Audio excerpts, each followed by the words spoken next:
어떤 집주인이 이제 나에게 이런 요구를 했습니다. 어떻게 이게 맞나요? 라고 한 건데, 경매가 넘어갈 건데 넘어가기 전에 미리 내가 재계약을 해줄게, 이런 말을 해요. 너는 1억 8천만 원이야 전세금이. 근데 최우선 변제를 받기 위해서는 소액 임차인이 돼야 되는데 1억 6,500만 원까지만 가능하다. 그러니까 내가 재계약을 해가지고 너가 최우선 변제금을 받을 수 있는 대상이 될 수 있게 만들어주겠다. 그러니까 이거는 집주인이 원하는 바가 있을 거예요. 그러니까 선순위 세입자들을 뒤로 밀어내야 되는 거.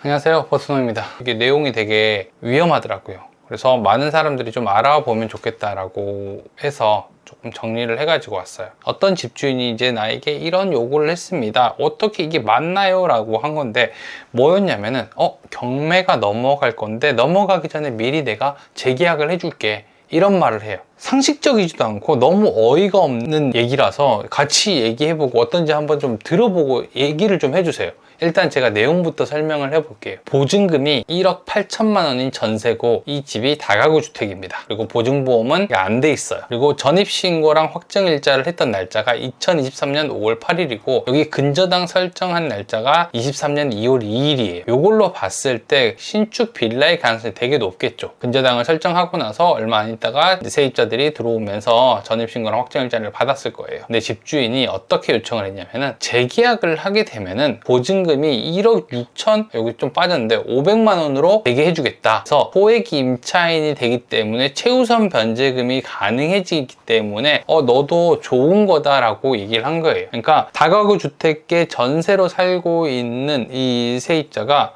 갑자기 집이 경매로 넘어간다는 얘기를 들은 거예요. 그래서 집주인한테 전화를 했겠죠. 이제 물어봤겠죠. 저 이거 경매 넘어갔는데 어떻게 되는 건지 혹시 무슨 일일까요? 라고 물어보게 되니까 이 사람이 그래, 경매에 넘어갈 것 같은데 들었느냐? 근데 내가 지금 보니까 너는 1억 8천만 원이야 전세금이. 근데 최우선 변제를 받기 위해서는 소액 임차인이 돼야 되는데 1억 6,500만 원까지만 가능하다. 그러니까 내가 재계약을 해가지고 너가 최우선 변제금을 받을 수 있는 대상이 될 수 있게 만들어주겠다. 그리고 1,500만 원은 내가 지금 바로 주겠다, 현금으로 주겠다, 이렇게 얘기한 거예요. 그러니까 너한테 좋은 거야, 너 유리한 거고, 만약에라도 경매에 넘어가게 되면은 최우선 변제라도 받는 게 너도 좋지 않아? 그러니까 이거 해줄게 라고 합니다. 그러니까 사실 임차인 입장에서는 스트레스를 되게 많이 받았겠죠. 집이 경매에 넘어가는 것도 이것만 해도 머리가 너무 아파 죽겠는데 집주인이 다른 요청을 해오니까 이게 맞는지 이게 되게 헷갈리잖아요.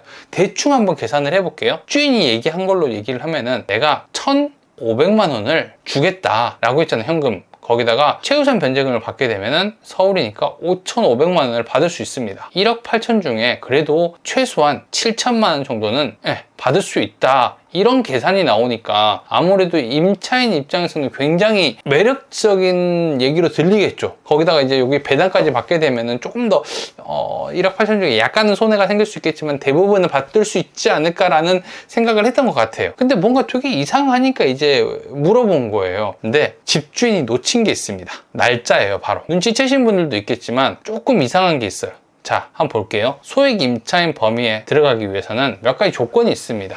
자, 서울 기준이기 때문에 보증금 총액 자체가 1억 6,500만 원 이하여야 돼요. 이 금액 이하인 임차인만 소액 임차인이어가지고 최우선 변제를 받을 수 있습니다. 지금 서울 같은 경우는 5,500만 원까지 최우선 변제를 받을 수 있는데, 이렇게 되면은 경매 시에 내가 제일 먼저 1순위로 5,500만 원을 받을 수 있다, 선순위로 보호를 받을 수 있다, 이런 내용이라고 생각하면 됩니다. 근데 집주인이 몰랐던 게 있죠. 바로 요겁니다. 우선 변제를 받을 수 있는 임차인의 범위가 우선 변제를 받을 수 있는 보증금의 각 호의 구분에 따라서 금액의 임차인으로 한다 라고 했는데, 이거에 바뀐 날짜가 2023년 2월 21일입니다. 21일. 그러니까 근저당이 설정된 날 기준으로 해서 임차인의 범위가 정해지는 거거든요. 근데 아까 전에 근저당 설정된 날이 2023년 2월이었어요.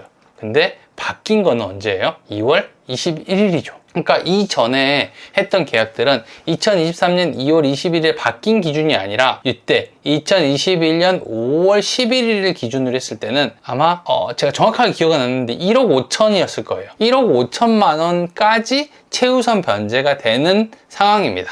그리고 이때 최우선 변제 금액이 5천만 원이에요. 그러니까 집주인이 몰랐던 거죠. 세입자가 최우선 변제 대상이 될 수 있으려면 1억 5천까지 내고 이 사람이 최소한 3천만 원을 돌려줘야 되는 상황이었던 거죠. 그러니까 이게 실제로 임차인에게 뭔가 안정적으로 보증금을 돌려준다든지 아니면 보호를 해주기 위해서 최우선 변제를 받을 수 있게 해주려고 하는 게 아니라 그냥 집주인이 무엇인가 노리는 게 있어가지고 이제 요청을 한 거죠. 그러니까 되게 이상하잖아요. 그러면 이런 요구를 한 이유가 뭘까? 이게 되게 궁금하잖아요. 그러니까 왜 집주인은 잘 살고 있는 사람들, 그런 사람들에게 경매로 한번 피해를 줬는데 또다시 이상한 요청을 해가지고 임차인들이 배당받을 수 있는 것까지 이렇게 약간 흔들어댈까? 이런 게 좀 이상하잖아요. 그러니까 아마 이거는 집주인이 원하는 바가 있을 거예요. 그러니까 선순위 세입자들을 뒤로 밀어내야 되는 거, 순위를 뒤로 밀어내야 되는 시도를 할 가능성이 되게 높겠죠. 그러니까 재계약을 해주는 것 뿐만이 아니라 내가 3천만 원을 줄 테니까, 내가 1,500만 원을 줄 테니까 너 잠깐 전입신고를 빼. 어차피 최우선 변제금을 받는 거니까 너한테도 이익이 하면서 아마 전입신고를 잠깐 빼라고 얘기할 거예요. 그럼 이제 순위가 완전 바뀌거든요. 그러니까 어떤 노림수인지는 모르겠지만 여러 가지 방법으로 순위를 바꾸려고 하는 거예요. 자기가 뭔가 이익이 생길 수 있거나 대출을 더 받을 수 있거나 하는 것들이 있겠죠. 추가로 대출을 받는 걸 수도 있고 아니면 뒷순위의 사람들한테 뭔가 하려고 하는 걸 수도 있고 뭔가 요청을 하는 게 있어요. 왜냐하면 이게 경매에 들어간 집이면 집주인이 현금에 대한 보유량이 거의 없다는 뜻이거든요. 돈이 없을 가능성이 되게 높은데 세입자의 권익을 위해서 1,500만 원도 주고 재계약을 해주겠다라고 하는 게 사실 말이 안 되는 상황이잖아요. 실제로 이 세입자가 이 집에서 약 한 12명 정도가 살고 있었는데 3, 4번째 정도 되는 순위였어요. 그러니까 선순위 쪽에 들어가 있는 사람이죠. 경매가 돼서 만약에 배당을 받게 되면은 그래도 다 받을 수 있을 가능성이 굉장히 높은 사람인데 집주인이 이렇게 현혹을 시켜가지고 뭔가 상황을 바꾸려고 한 거예요. 그러니까 이런 상황에서는 사실 집주인 말을 절대 들으면 안 되거든요. 일단 경매로 넘어가게 된 거잖아요. 이건 되게 책임감 없는 행동이거든요. 그러니까 이런 일이 생기면은 법적으로 약간 도움을 받아야 돼요. 법률구조공단이라든지 아니면 지자체에서 운영하는 법률 무료 상담 같은 게 있어요. 그러니까 여기다가 연락을 해가지고 먼저 상담을 받아보거나 전문가한테 가가지고 얘기를 해보는 게 좋습니다. 일단 전입신고라는 게 되게 웃겨요. 별거 아닌 것 같은데 한 번만 옮겨도 순위가 완전 바뀌는 그런 상황이 생기거든요. 그러니까 이거는 좀 주의를 하고 있는 게 좋습니다. 사기라는 게 그렇잖아요. 뭔가 어설픈 부분들이 항상 있어요. 근데 내 상황이 급박하고 내가 지금 약간 공분한 상황이라고 하면은 이게 믿고 싶은 생각이 되게 많이 들거든요. 그래서 대부분 당하는 거예요. 여유 있는 상황에서 정상적인 상황에서 얘기를 했을 때는 뭐 이상한데 라고 생각할 수 있는 것들도 이런 상황에서는 믿고 싶어집니다.